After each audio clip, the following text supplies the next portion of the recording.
Baik, sebelumnya Assalamualaikum warahmatullahi wabarakatuh.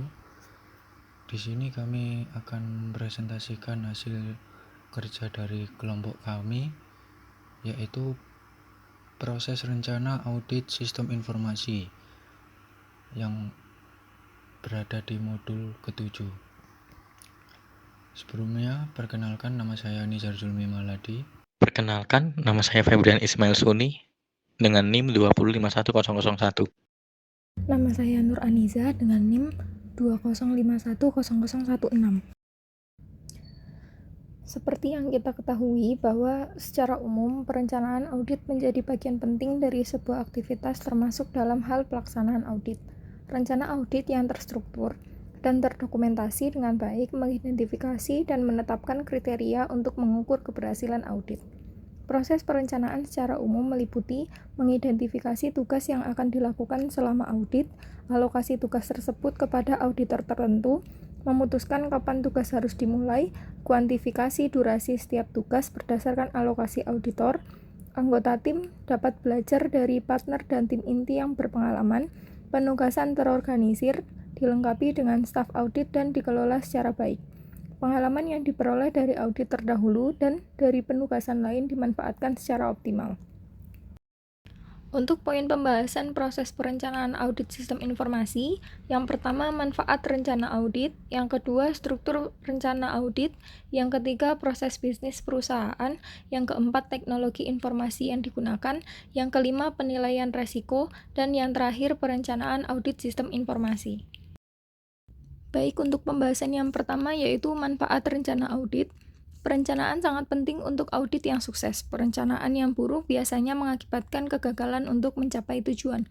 Perencanaan merupakan salah satu teknik manajemen yang paling mendasar agar auditor menjadi efektif. Auditor harus memahami sepenuhnya tujuan sebelum audit dimulai. Rencana audit yang terstruktur dan terdokumentasi dengan baik, mengidentifikasi dan menetapkan kriteria untuk mengukur keberhasilan audit. Kedua yaitu struktur rencana audit. Struktur perencanaan secara umum akan mengikuti struktur proses audit. Oleh karena itu, ini akan mencakup yang pertama survei pendahuluan. Tujuan dari survei pendahuluan adalah untuk mendapatkan pemahaman awal tentang operasi audite dan untuk mengumpulkan bukti awal untuk perencanaan audit lebih lanjut. Jika area tersebut telah diaudit di masa lalu, survei pendahuluan dapat berupa konfirmasi atau pemahaman auditor. Lalu, yang kedua, deskripsi dan analisis pengendalian internal. Dari survei pendahuluan, audit harus memiliki pemahaman yang baik tentang tujuan bisnis yang kedua yakni deskripsi dan analisis pengendalian internal. Dari survei pendahuluan, audit harus memiliki pemahaman yang baik tentang tujuan bisnis dan pengendalian dari area yang ditinjau. Tahap ini memungkinkan penyusunan deskripsi rinci tentang pengendalian internal audite yang terkait dengan area yang ditinjau. Pengujian terbatas atas pengendalian tersebut dapat dilakukan pada tahap ini untuk menentukan ukuran pengujian selanjutnya yang diperlukan. Yang ketiga, tes yang diperluas. Untuk menentukan apakah struktur pengendalian internal efektif, diperlukan sejumlah pengujian audit yang diperluas. Ini adalah tes yang akan dimasukkan dalam program audit akhir sebagai tambahan untuk program audit pendahuluan. Pengujian tersebut akan mencakup pemeriksaan catatan dan dokumen wawancara dengan manajemen audite dan personal lainnya. Observasi operasi pemeriksaan aset interogasi file komputer, perbandingan hasil audit dengan laporan audite, dan prosedur lain yang dirancang untuk menguji efektivitas sistem pengendalian internal. Yang keempat yakni laporan hasil kerja. Fase pelaporan audit termasuk mendokumentasikan dan mengkomunikasikan hasil akhir. Tujuan keseluruhan audit adalah membantu manajemen untuk meningkatkan pengendalian dalam organisasi. Karena itu, komunikasi melalui laporan audit merupakan elemen penting.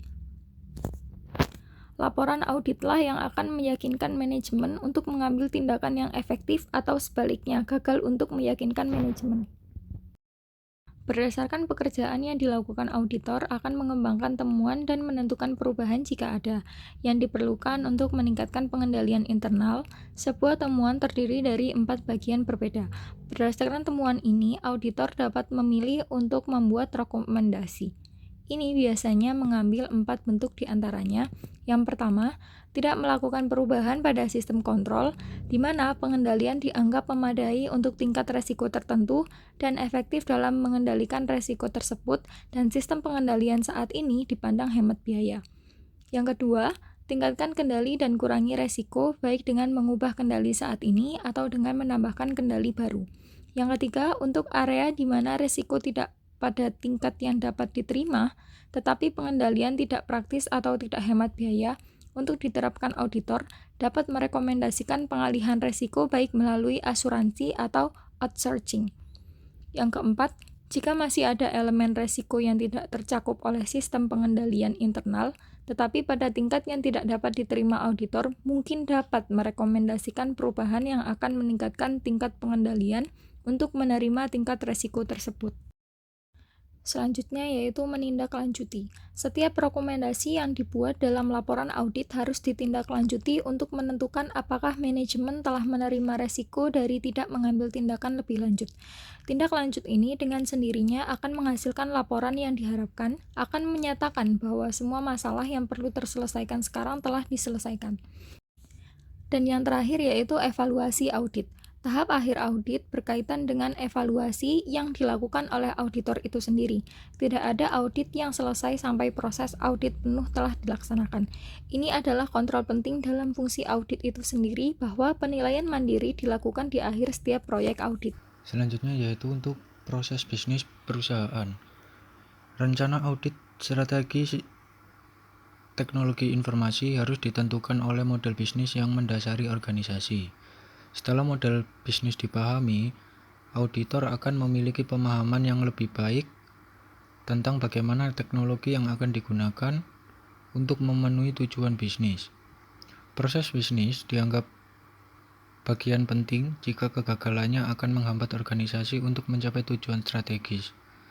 Unit operasi seperti manufaktur, penjualan, dan distribusi harus diperiksa di tingkat proses lebih detail. Begitu proses utamanya diidentifikasi, rencana audit harus menguraikan aplikasi penting dan infrastruktur TI yang kritis untuk mendukung aplikasi ini. Yang selanjutnya yaitu faktor lingkungan TI. Faktor dan teknik yang berbeda harus dipertimbangkan untuk memahami lingkungan operasional dan lingkungan risiko. Karena kompleksitas lingkungan, pengendalian organisasi akan berdampak langsung pada keseluruhan bagian perusahaan. Faktor penting yang harus dipertimbangkan yaitu yang pertama, derajat desentralisasi sistem dan letak sumber daya geografis. Yang dimana di sini model bisnis organisasi sangat menentukan fungsi dan struktur teknologi informasi. Misalnya perusahaan beroperasi dengan unit bisnis terdesentralisasi yang memiliki otonomi untuk membuat keputusan operasi sendiri. Maka kemungkinan memiliki operasi teknologi informasi yang terdesentralisasi juga dengan lebih banyak keragaman aplikasi dan variasi yang lebih besar dari produk yang diterapkan. Dan yang kedua yaitu tingkat regulasi dan keputusan. Organisasi dalam industri yang sangat tidak teratur pada umumnya akan memiliki risiko tinggi karena ketidakpatuhan dengan peraturan. Dan organisasi yang sukses dalam industri yang memiliki peraturan yang ketat juga memiliki lingkungan pengendalian yang disiplin dan efektif untuk pengawasan manajemen yang berkelanjutan. Dan yang ketiga yaitu tingkat dan metode outsourcing. Pengalih-dayaan TI menjadi lebih umum di banyak organisasi karena biaya tinggi dan keahlian yang dibutuhkan untuk menjalankan investasi TI. Dan yang selanjutnya yaitu standarisasi operasional. Operasional, proses dan prosedur mencakup seluruh sistem dan siklus hidup pengembangan serta konfigurasi sistem termasuk perubahan, insiden, operasi, dan aktivitas manajemen. Mirip dengan derajat sentralisasi dan keragaman teknologi yang diterapkan. Tingkat standarisasi operasional dapat mempengaruhi keandalan dan integritas infrastruktur TI dan asetnya. Kemudian yang terakhir yaitu Tingkat ketergantungan pada teknologi. Beberapa organisasi adalah pengguna teknologi yang membedakan perusahaan dari pesaing mereka. Teknologi dapat meningkatkan pengendalian internal secara keseluruhan dengan menggunakan kontrol aplikasi otomatis, tata kelola dan proses operasional internal menjadi lebih penting karena ketergantungan pada TI semakin meningkat. Selanjutnya yaitu teknologi informasi yang digunakan. Tujuan dari rencana audit teknologi informasi adalah untuk menyediakan cakupan yang memadai pada area yang memiliki risiko terbesar dan di mana auditor internal dapat memberikan nilai tambah terbesar bagi organisasi. Mendefinisikan audit teknologi informasi membutuhkan pengetahuan yang mendalam tentang tujuan organisasi, bisnis model, dan model dukungan layanan TI. Berikut di antaranya. Yaitu yang pertama, untuk meneliti model bisnis. Organisasi dapat memiliki unit operasional dan dukungan yang berbeda fungsi untuk mencapai tujuan yang pada gilirannya memiliki proses bisnis yang menghubungkan aktivitas untuk mencapai tujuan mereka. Sebagai contoh, perusahaan yang merakit dan menjual komputer pribadi. Perusahaan tradisional, dalam hal ini sektor industri, terdiri dari beberapa pabrik perakitan yang berada di berbagai negara. Unit penjualan dan pemasaran, juga fungsi manajemen dan dukungan perusahaan yang berbeda. Kemudian yang kedua yaitu peran teknologi pendukung. Di sini mendefinisikan teknologi infrastruktur TI sebagai pendukung proses saat mendeteksi aktivitas bisnis yang mengandalkan pada aplikasi utama. Namun, jauh lebih sulit untuk menghubungkan penggunaan teknologi pendukung seperti jaringan perusahaan, aplikasi email, dan perangkat lunak, enkripsi, ketujuan, dan risiko bisnis. Namun, teknologi pendukung ini ada karena bisnis membutuhkannya. Dan yang ketiga yaitu rencana bisnis tahunan. Elemen penting lainnya adalah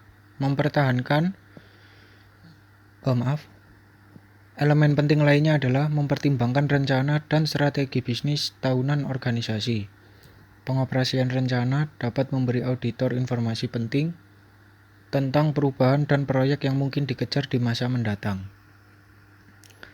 Kemudian yang keempat yaitu fungsi teknologi informasi yang tersentralisasi dan terdesentralisasi. Auditor perlu mendefinisi fungsi TI yang dikelola secara terpusat, yang mendukung secara menyeluruh atau sebagian besar organisasi.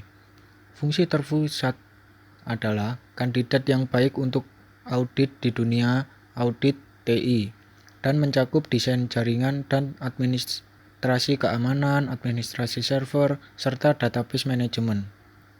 Misalnya, organisasi mungkin memiliki server administrasi yang bertanggung jawab untuk semua Windows Server. Dan yang kelima yaitu proses dukungan teknologi informasi.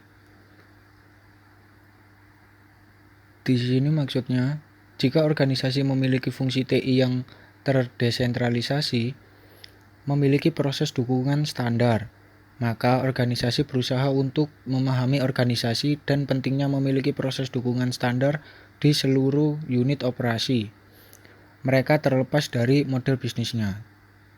Contoh proses dukungan standar termasuk helpdesk, konfigurasi sistem, dan prosedur manajemen. 6. Kepatuhan peraturan. Hukum dan peraturan berbeda di seluruh dunia tentang mandat penggunaan pengendalian internal serta manajemen risiko dan privasi informasi yang dapat diidentifikasi secara pribadi. Sebagaimana dibahas sebelumnya, beberapa dari peraturan ini mengamanatkan perlindungan informasi pelanggan di industri kartu kredit dan pengamanan informasi medis. Dan yang terakhir yaitu menentukan area subjek audit. Tujuannya adalah untuk mencari cara bagaimana membagi lingkungan TI untuk cara audit yang paling efisien dan efektif. Penilaian risiko. Penilaian risiko adalah proses penting dalam perencanaan audit dengan melakukan penilaian risiko. Auditor dapat menentukan area audit di mana yang diuji, jenis pengujian yang perlu dilakukan, dan ditingkatkan kedalaman pengujian. Penilaian risiko ada beberapa. Yang satu ada memperkirakan risiko dari kontrol objektif yang tidak dipenuhi dengan menggunakan teknik analitik dan atau mengkonsultasikan sumber-sumber alternatif, mendokumentasikan kelemahan kendali serta ancaman dan kerawanan yang dihasilkan, mengidentifikasikan dan mendokumen dampak yang potensi maupun aktual, menyediakan informasi komparatif. Yang selanjutnya adalah identifikasi dan pahami tujuan bisnis. Salah satu elemen dasar dari setiap penilaian metodologi risiko adalah memperoleh pemahaman tentang tujuan bisnis organisasi dan menentukan bagaimana TI digunakan untuk membantu atau mendukung pencapaian tujuan tersebut jika tujuan bisnis tidak diidentifikasi. Yang selanjutnya mengidentifikasi dan memahami strategi TI setelah audit internal. Auditor internal terbiasa dengan tujuan organisasi, mereka perlu mengidentifikasi strategi TI perusahaan secara keseluruhan untuk memahami bagaimana hal itu selaras dengan tujuan yang diidentifikasi pada langkah sebelumnya. Integrasi TI perlu menginventaris faktor penting dari komponen lingkungan komputasi untuk menentukan area TI perlu ditinjau dari perspektif risiko dan kontrol meskipun tidak ada satupun pendekatan terbaik untuk melakukan inventaris. Banyak organisasi membagi dua TI mereka menjadi 3 subkategori utama. Yang pertama infrastruktur, komputer, operasi, dan aplikasi. Penilaian risiko dilakukan oleh auditor sistem informasi untuk membantu mereka dalam merencanakan audit. Auditor dapat menggunakan hasil penilaian risiko untuk menentukan area audit mana yang perlu diuji, jenis penguji yang perlu dilakukan, tingkat kedalaman pengujian. Penilaian risiko dilakukan dengan menggunakan teknik-teknik berikut. Dengan identifikasi risiko proses, mengidentifikasi semua risiko yang terkait dengan sistem informasi. Analisis risiko, proses menganalisis risiko untuk menentukan dampak dan kemungkinan terjadi. Evaluasi risiko, proses menilai risiko untuk menentukan risiko mana yang perlu dikelola. Risiko pada sistem informasi yang besar, terdapat konsentrasi risiko yang signifikan karena aset sumber daya informasi organisasi dalam satu tempat. Hal ini dapat menimbulkan risiko yang lebih besar seperti risiko kehilangan data atau akses tidak sah. Untuk mengurangi risiko pada sistem informasi yang besar, auditor dapat melakukan hal berikut: membuat beberapa media penyimpanan yang berbeda lokasi, menerapkan sistem proteksi data yang kuat, melaksanakan pemantauan keamanan secara berkala. Selanjutnya adalah persiapan perencanaan audit. Dalam perencanaan audit, auditor perlu melakukan hal berikut ini. Memahami tujuan audit. Auditor perlu memahami tujuan audit yang ditetapkan oleh klien, memahami ruang lingkup audit. Auditor perlu memahami ruang lingkup audit yang dilakukan. Memahami lingkungan audit. Auditor perlu memahami lingkungan audit termasuk organisasi klien, sistem informasi, dan pengendalian internal. Perencanaan audit sistem informasi. Perencanaan audit adalah proses penyusunan rencana audit yang akan dilakukan. Perencanaan audit dilakukan untuk memastikan bahwa sistem informasi dapat dilakukan secara efektif dan efisien. Tahap-tahap perencanaan audit. Ada beberapa tahap dalam perencanaan audit, yaitu persiapan. Nah, persiapan ini ada tahapan ini meliputi penentuan tujuan audit, ruang lingkup audit, dan waktu audit. Yang selanjutnya ada penilaian risiko. Tahap ini meliputi identifikasi, analisis, dan evaluasi risiko yang terkait dengan sistem informasi. Penentuan prosedur audit. Tahap ini meliputi penetapan prosedur audit yang akan dilakukan untuk mengumpulkan bukti audit. Selanjutnya ada persiapan kertas kerja audit. Tahap ini meliputi penyusunan kertas kerja audit yang akan digunakan untuk mencatat hasil audit. Selanjutnya ada persetujuan rencana audit. Tahap ini meliputi persetujuan rencana audit oleh auditor dan klien. Dan perencanaan audit adalah untuk memastikan bahwa audit sistem informasi dapat dilakukan secara efektif dan efisien. Dan selanjutnya membantu auditor dalam memahami tujuan dan ruang lingkup audit. Selanjutnya membantu auditor dalam menentukan prosedur audit yang akan dilakukan. Membantu auditor dalam mempersiapkan kertas kerja audit. Sekian presentasi yang dapat kami sampaikan. Apabila ada kurang dan lebihnya kami mohon maaf. Kami akhiri. Wassalamualaikum warahmatullahi wabarakatuh.